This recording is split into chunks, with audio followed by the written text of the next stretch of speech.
Morning friends welcome in my YouTube channel Gupta ji की पाठशाला।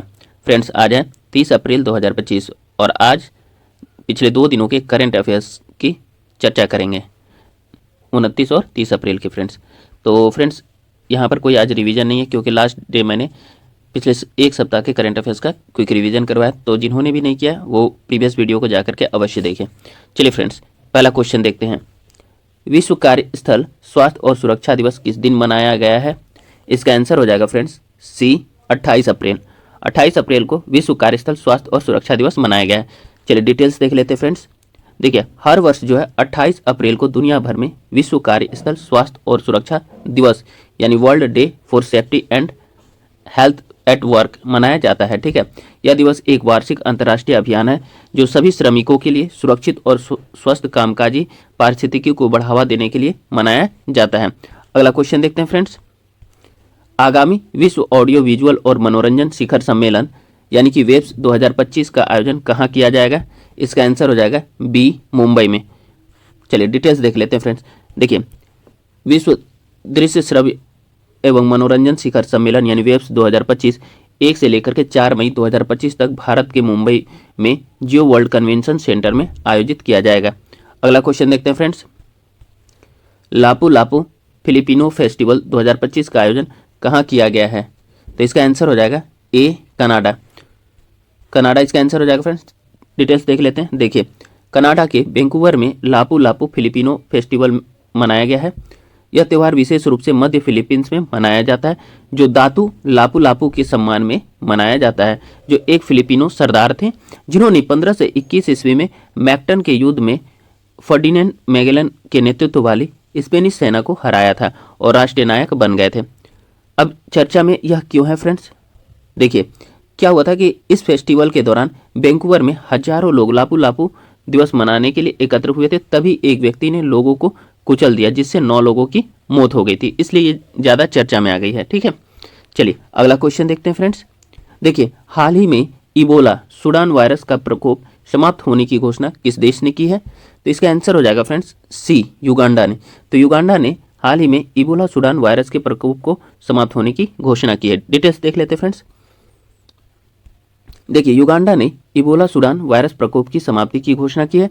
Uganda ने 42 दिनों की अनिवार्य उल्टी गिनती पूरी करने के बाद इबोला सूडान वायरस रोग यानी एसवीडी के प्रकोप की समाप्ति की घोषणा की है, लेकिन कोई नया पुष्ट मामला सामने नहीं आया। राजधानी कंपाला में वायरस का पता चलने के 3 महीने से भी कम समय बाद यह घोषणा की गई है। देखिए इसका कुछ मानक भी है फ्रेंड्स। क्या मानक है कि विश्व स्वास्थ्य संगठन यानी WHO के दिशा निर्देशों के अनुसार किसी देश को इबोला मुक्त घोषित करने के लिए उसे 42 दिन यानी वायरस के 21 दिवसीय इंक्यूबेशन चक्र तक कोई नया मामला सामने नहीं आना चाहिए। यह इसके लिए मानक तय किया गया। ठीक है, अगला क्वेश्चन फ्रेंड्स। NIELIT ने डिजिटल इंडिया पहल को बढ़ावा देने के लिए कितने दूरदर्शी संगठनों के साथ MOU पर हस्ताक्षर किए हैं? तो इसका आंसर हो जाएगा फ्रेंड्स बी इसका आंसर हो जाएगा 8। चलिए डिटेल्स देख लेते हैं फ्रेंड्स। डिटेल्स इसका नहीं है, चलिए कोई बात नहीं है। नेक्स्ट क्वेश्चन देखते हैं। इलेक्ट्रॉनिक्स कंपोनेंट मैन्युफैक्चरिंग योजना के लिए दिशा निर्देश और पोर्टल किसने लॉन्च किया है? तो इसका आंसर हो जाएगा फ्रेंड्स ए अश्विनी वैष्णव जी ने। तो अश्विनी वैष्णव जी ने हाल ही में इलेक्ट्रॉनिक्स कंपोनेंट मैन्युफैक्चरिंग योजना के लिए दिशा निर्देश और पोर्टल को लॉन्च किया है। देखिए केंद्रीय इलेक्ट्रॉनिक्स और सूचना प्रौद्योगिकी मंत्री श्री अश्विनी वैष्णव ने इलेक्ट्रॉनिक्स घटक विनिर्माण योजना के लिए दिशा निर्देश और पोर्टल लॉन्च किया, जो कि भारत के इलेक्ट्रॉनिक्स विनिर्माण पारिस्थितिकी तंत्र को मजबूत करने की दिशा में एक बड़ा कदम है। अगला क्वेश्चन देखते हैं फ्रेंड्स। 7 नंबर। PM मित्र योजना किस मंत्रालय द्वारा कार्यान्वित की गई है? तो इसका आंसर हो जाएगा फ्रेंड्स ए कपड़ा मंत्रालय या टेक्सटाइल मिनिस्ट्री। ठीक है, इंग्लिश में हो जाएगा। चलिए डिटेल्स देख लेते हैं। देखिए मध्य प्रदेश को 21,100 करोड़ की प्रधानमंत्री mega integrated textile region and apparel यानी PM मित्र पार्क परियोजना के लिए औपचारिक स्वीकृति मिल गई है। इस परियोजना को केंद्रीय कपड़ा मंत्रालय ने मंजूरी दे दी है। यह भारत में अपनी तरह का पहला एकीकृत टेक्सटाइल पार्क होगा। ठीक है, PM मित्र योजना का उद्देश्य जो है बड़े पैमाने पर संचालन को सक्षम करके भारतीय कपड़ा उद्योग को मजबूत करना है। यह संपूर्ण मूल्य श्रृंखला को एक स्थान पर रखकर लॉजिस्टिक लागत को कम करने का प्रयास करता है। इस योजना का उद्देश्य निवेश आकर्षित करना, और निर्यात क्षमता को बढ़ाना भी है। यह प्रधानमंत्री के 5F विजन, जिसमें खेत यानी कि फील्ड, फाइबर, फैक्ट्री और फैशन और फॉरेन यानी विदेश से प्रेरित है। ठीक है, इस योजना को कपड़ा मंत्रालय द्वारा लागू। चलिए फ्रेंड्स, नेक्स्ट क्वेश्चन देखते हैं हम लोग। अगला क्वेश्चन 8 नंबर क्वेश्चन फ्रेंड्स, हाल ही में खबरों माइसीटोमा क्या है? तो इसका आंसर हो जाएगा फ्रेंड्स बी, एक दीर्घकालिक उत्तरोत्तर विनाशकारी संक्रामक रोग। इंग्लिश में हो जाएगा एक chronic progressively devastating infectious disease. चलिए डिटेल्स देखते हैं।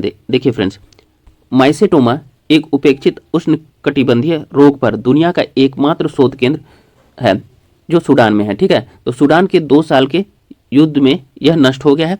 माइसेटोमा चमड़े के नीचे के उत्तकों का एक पुराना उत्तरोत्तर विनाशकारी संक्रामक रोग है जो त्वचा, गहरे उत्तकों और हड्डियों को प्रभावित करता है।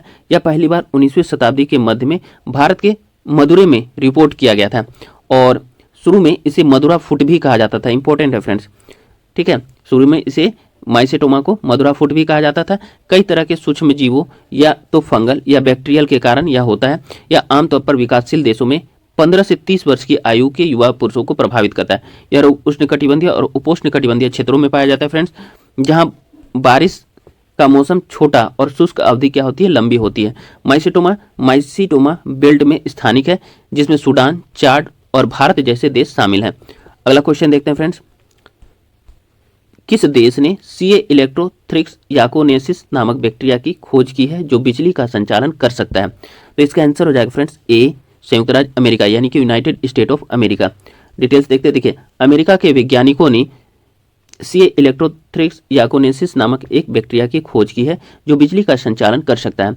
इसका नाम याकोना लोगों के नाम पर रखा गया है, जो अमेरिका के याक्विना खाड़ी क्षेत्र के मूल निवासी है। यह जीवाणु बिजली का संचालन करने की अपनी क्षमता के लिए उल्लेखनीय है, जो बैक्टीरिया के बीच एक दुर्लभ गुण है। ठीक है, अब देखिए, सीए इलेक्ट्रोथ्रिक्स याकोनेसिस में दवा उद्योग और खाद्य सुरक्षा में बायो इलेक्ट्रॉनिक उपकरण के विकास की क्षमता भी है। यह बैक्टीरिया प्रदूषकों को साफ करने के लिए इलेक्ट्रॉनों को स्थानांतरित कर सकते हैं, जिससे वे तलछट से हानिकारक पदार्थों को हटाने के लिए उपयोगी होते हैं। चलिए फ्रेंड्स, नेक्स्ट क्वेश्चन देखते हैं। 10 नंबर क्वेश्चन, किस संगठन ने भारत में स्क्रैमजेट इंजन का जमीनी परीक्षण किया है? तो इसका आंसर हो जाएगा फ्रेंड्स बी। इसका आंसर होगा रक्षा अनुसंधान एवं विकास संगठन यानी डीआरडीओ ने। ठीक है, डिटेल्स देखते हैं फ्रेंड्स।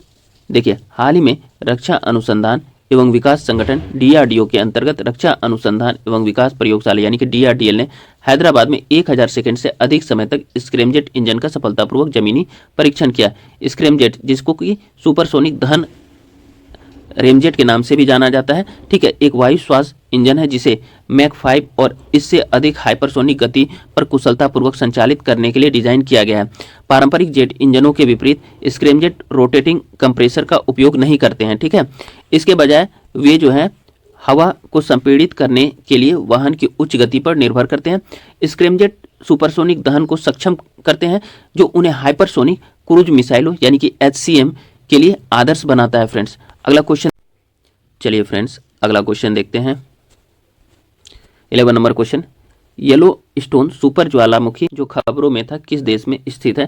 तो इसका आंसर हो जाएगा फ्रेंड्स डी, संयुक्त राज्य अमेरिका। तो संयुक्त राज्य अमेरिका में येलो स्टोन सुपर ज्वालामुखी स्थित है। डिटेल्स देखते हैं फ्रेंड्स। ठीक है, एक नए अध्ययन के अनुसार येलो स्टोन सुपर वॉल्केनो के अंदर मैग्मा की एक सांस लेने वाली टोपी की खोज की गई है, जो अनुमान लगाने में मदद कर सकती है कि ज्वालामुखी अगली बार कब फटेगा। येलो स्टोन सुपर वॉल्केनो पश्चिमी संयुक्त राज्य अमेरिका में येलो स्टोन नेशनल पार्क के नीचे स्थित है। यह दुनिया की सबसे बड़ी सक्रिय ज्वालामुखी प्रणालियों में से एक है फ्रेंड्स। अब देखिए, सुपर वॉल्केनो एक कैल्डेरा है जो एक बड़े विस्फोट से बना एक बड़ा गड्ढा है, एक सक्रिय सुपर वॉल्केनिक प्रणाली है। कैल्डेरा का आकार जो होता है 55 × 72 किलोमीटर है। नेक्स्ट क्वेश्चन है फ्रेंड्स 12 नंबर क्वेश्चन, हाल ही में खबरों में रही कौन महिला उत्तरी चैनल पार करने वाली पहली भारतीय महिला बनी है? इसका आंसर हो जाएगा फ्रेंड्स ए, सयानी दास। तो सयानी दास जो है उत्तरी चैनल पार करने वाली पहली भारतीय महिला बनी है। डिटेल्स देखते हैं फ्रेंड्स। देखिए, सयानी दास उत्तरी चैनल पार करने वाली पहली भारतीय महिला बनी है। उन्होंने उत्तरी आयरलैंड से स्कॉटलैंड तक 38 किलोमीटर की दूरी 13 घंटे और 22 मिनट में तैरकर पूरी की। यह तैराकी सयानी द्वारा जीती गई 5वीं खुले पानी की चैनल तैराकी है, जिसका लक्ष्य महासागर की 7 चुनौतियों को पूरा करना है, जिसमें दुनिया भर में सबसे कठिन 7 तैराकियां शामिल हैं। आगे है कि उत्तरी चैनल के 13 डिग्री सेल्सियस तापमान वाले ठंडे पानी के लिए तैयारी करने हेतु सयानी ने अपने प्रशिक्षण के एक भाग के रूप में बर्फ स्नान किया तथा प्रतिदिन 1 घंटे तक 20 से 30 किलोग्राम बर्फ के भरे ड्रम में खुद को डुबोया था। चलिए अगला क्वेश्चन है फ्रेंड्स, हाल ही में किसे NSE इंटरनेशनल एक्सचेंज का अध्यक्ष और पब्लिक इंटरेस्ट डायरेक्टर नियुक्त किया गया है? तो इसका आंसर हो जाएगा फ्रेंड्स बी नीरज कुमार गुप्ता। तो नीरज कुमार गुप्ता को ही NSE इंटरनेशनल एक्सचेंज का अध्यक्ष और पब्लिक इंटरेस्ट डायरेक्टर नियुक्त किया गया है। डिटेल्स देख लेते हैं फ्रेंड्स। देखिए, गिफ्ट सिटी स्थित NSE इंटरनेशनल एक्सचेंज ने अंतर्राष्ट्रीय वित्तीय सेवा केंद्र प्राधिकरण से अनुमोदन के बाद नीरज कुमार गुप्ता सेवानिवृत्त IAS को अपना अध्यक्ष और सार्वजनिक हित निदेशक नियुक्त किया गया। 1982 ईस्वी बैच के IAS अधिकारी, यूपी कैडर के नीरज कुमार गुप्ता ने पहले निवेश और सार्वजनिक संपत्ति प्रबंधन विभाग के सचिव और बाद में 2023 तक केंद्रीय सूचना आयुक्त के रूप में कार्य किया है। ठीक है, अगला क्वेश्चन है फ्रेंड्स, किस देश की अध्यक्षता में 11वीं ब्रिक्स श्रम एवं रोजगार मंत्रियों की बैठक 2025 संपन्न हुई है? इसका आंसर हो जाएगा फ्रेंड्स सी ब्राजील। तो ब्राजील की अध्यक्षता में यह बैठक संपन्न हुई है। चलिए डिटेल्स देख लेते हैं।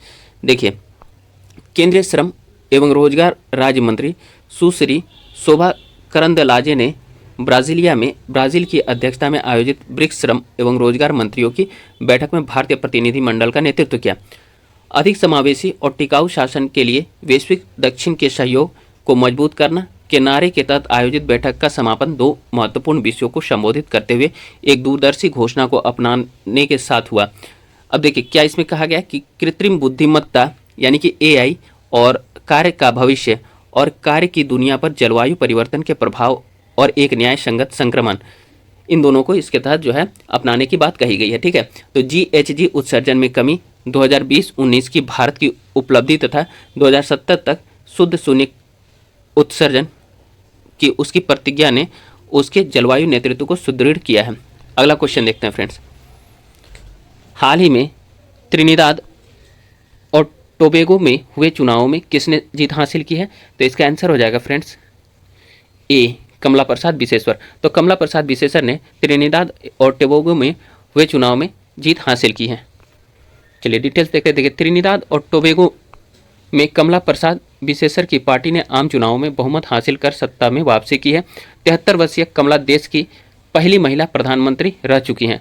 PM मोदी ने उन्हें जीत की बधाई दी है। अगला नेक्स्ट क्वेश्चन है फ्रेंड्स, INS सुनैना ने किस मिशन के तहत पोर्ट नकाला मोजाम्बिक का दौरा किया है? इसका आंसर हो जाएगा फ्रेंड्स डी IOS सागर मिशन। देखिए, INS सुनैना ने इंडियन ओशन शिप सागर मिशन के तहत पोर्ट नकाला मोजाम्बिक का दौरा किया। यह सागर पहल के तहत भारत की समुद्री कूटनीति का एक हिस्सा है। इस मिशन का उद्देश्य हिंद महासागर क्षेत्र में समुद्री सुरक्षा और सहयोग को बढ़ावा देना है। यह दौरा भारत और मोजाम्बिक के बीच समुद्री सहयोग को मजबूत करने के लिए महत्वपूर्ण है। अगला क्वेश्चन है फ्रेंड्स, अगला फ्रेंड्स क्वेश्चन है, यह हाल ही में RBI ने किस बैंक का लाइसेंस रद्द कर दिया है? इसका आंसर हो जाएगा friends B imperial urban cooperative bank. Imperial urban cooperative bank. ठीक है, चलिए डिटेल्स देख लेते हैं। देखिए, भारतीय रिजर्व बैंक यानी कि RBI ने पंजाब के जालंधर स्थित इंपीरियल अर्बन कोऑपरेटिव बैंक का लाइसेंस रद्द कर दिया है, जिसके पीछे का कारण बैंक के पास पर्याप्त पूंजी नहीं होना है। RBI का कहना है कि आगे भी बैंकिंग कार्यों का संचालन के लिए बैंक की कमाई की कोई संभावना नहीं है। केंद्रीय बैंक के फैसले के बाद इंपीरियल अर्बन कोऑपरेटिव बैंक के ग्राहकों में टेंशन का माहौल है और बैंक 24 अप्रैल 2025 को कारोबार बंद होने के बाद से बैंकिंग गतिविधियां नहीं कर सकता है। अगला क्वेश्चन है फ्रेंड्स, द्वितीय एशियाई योगासन खेल चैंपियनशिप में भारत ने कितने स्वर्ण पदक जीते हैं? इसका आंसर हो जाएगा ए 83। ठीक है, यानी कि 83। इसका डिटेल्स देखते हैं फ्रेंड्स।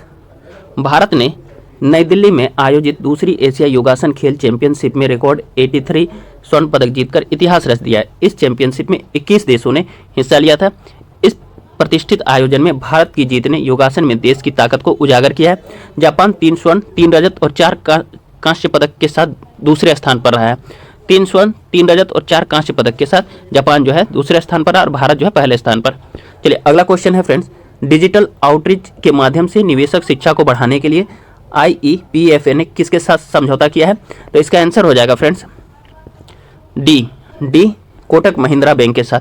डिटेल्स देख लेते हैं। देखिए, कॉर्पोरेट मामलों के मंत्रालय के अधीन कार्यरत निवेशक शिक्षा और संरक्षण कोष प्राधिकरण यानी कि IEPFA ने कोटक महिंद्रा बैंक लिमिटेड के साथ एक समझौता ज्ञापन पर हस्ताक्षर किए। यह साझेदारी देश भर में निवेशकों के बीच जागरूकता बढ़ाने, वित्तीय धोखाधड़ी से बचाव के उपायों को साझा करने और निवेशकों के अधिकारों को प्रभावी रूप से प्रसारित करने की दिशा में एक महत्वपूर्ण पहल मानी जा रही है।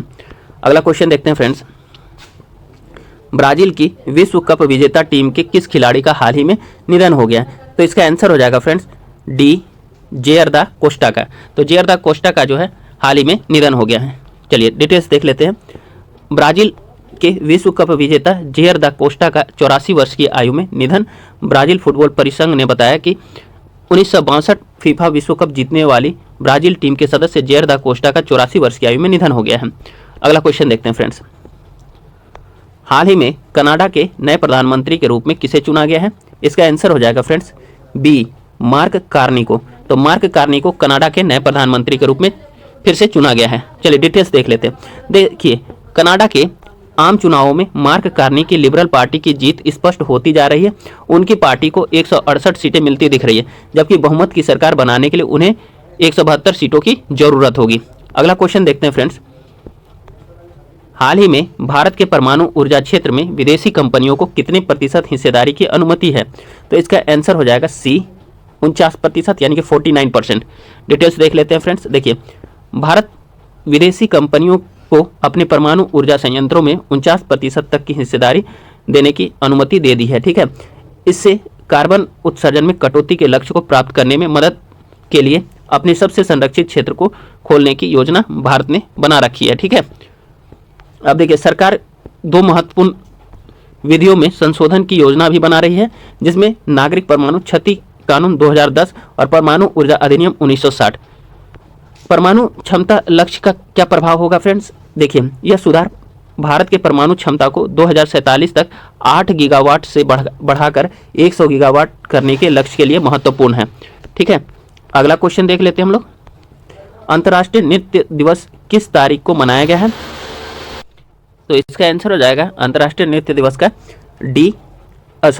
सी नंबर 29 अप्रैल को। ठीक है, अंतर्राष्ट्रीय नृत्य दिवस 29 अप्रैल को मनाया जाता है। डिटेल्स देख लेते हैं फ्रेंड्स। देखिए, हर वर्ष 29 अप्रैल को दुनिया भर में अंतर्राष्ट्रीय नृत्य दिवस यानी इंटरनेशनल डांस डे मनाया जाता है।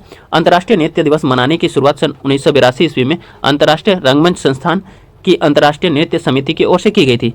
देखिए, अंतर्राष्ट्रीय नृत्य दिवस डांस के जादूगर जिन जॉर्जेस नोवेरे को समर्पित है। जिन जॉर्जेस नोवेरे मशहूर बेली डांसर थे, जिन्हें फादर ऑफ बेली के नाम से भी जाना जाता है। चलिए फ्रेंड्स, नेक्स्ट क्वेश्चन देखते हैं। MNRE राष्ट्रीय हरित हाइड्रोजन मिशन के अंतर्गत MSME के लिए अवसरों का पता लगाने के बारे में कहाँ कार्यशाला का आयोजन करेगा या किया जाएगा? ठीक है, तो इसका आंसर हो जाएगा सी नई दिल्ली। तो नई दिल्ली में MNRE राष्ट्रीय हरित हाइड्रोजन मिशन के अंतर्गत MSME के लिए अवसरों का पता लगाने के बारे में कार्यशाला का आयोजन किया जाएगा। ठीक है, नई दिल्ली में। चलिए नेक्स्ट क्वेश्चन देखते हैं फ्रेंड्स, IPL में सबसे तेज शतक लगाने वाले दूसरे बल्लेबाज कौन बन गए हैं? तो इसका आंसर हो जाएगा फ्रेंड्स बी वैभव सूर्यवंशी। और वैभव सूर्यवंशी बिहार के रहने वाले हैं। चलिए अगला क्वेश्चन, इसी के तहत हम लोग इसका डिटेल्स देख लेते हैं फ्रेंड्स। ठीक है, वैभव सूर्यवंशी दूसरे सबसे तेज शतक जड़ने वाले बल्लेबाज बन गए हैं IPL में। इंडियन प्रीमियर लीग 2025 में 28 अप्रैल को 14 साल की वैभव सूर्यवंशी ने शतक रचकर इतिहास रच दिया। वह IPL में सबसे युवा शतक लगाने वाले बल्लेबाज बन गए हैं। वैभव ने 35 बॉल में 100 रन का स्कोर किया है। ठीक है, यानी शतक लगाया है। वह IPL में सबसे तेज शतक लगाने वाले भारतीय भी बन गए हैं। IPL में सबसे तेज शतक क्रिस गेल के नाम है। अगला क्वेश्चन है फ्रेंड्स, हाल ही में युग्म इनोवेशन कॉन्क्लेव का आयोजन कहाँ किया गया है? तो इसका आंसर हो जाएगा फ्रेंड्स ए नई दिल्ली में। तो नई दिल्ली में युग्म कॉन्क्लेव का आयोजन किया गया है। डिटेल्स देख लेते हैं। कल रात में ही इसका आयोजन हुआ है फ्रेंड्स। देखिए, प्रधानमंत्री नरेंद्र मोदी जी ने दिल्ली के भारत मंडपम में आयोजित युग्म इनोवेशन कॉन्क्लेव 2025 का शुभारंभ किया है। इसका उद्देश्य देश में नवाचार तंत्र में निवेश बढ़ाना है। युग्म सम्मेलन यानी युग्म अपनी तरह का पहला महत्वपूर्ण नीतिगत सम्मेलन है। इस सम्मेलन में सरकार, शैक्षणिक क्षेत्र, उद्योग जगत और नवाचार पारिस्थितिकी तंत्र से संबंधित दिग्गज शामिल हो रहे हैं फ्रेंड्स आज का सेशन जो है यहीं समाप्त हो रहा है। कल फिर हम आपके समक्ष नए सेशन के साथ उपस्थित होंगे फ्रेंड्स। आप लोग फ्रेंड्स गुप्ता जी की पाठशाला चैनल को सब्सक्राइब कीजिए, वीडियो को लाइक कीजिए, इस पर कमेंट कीजिए और इसको वीडियो को शेयर कीजिए फ्रेंड्स। धन्यवाद। Have a great day.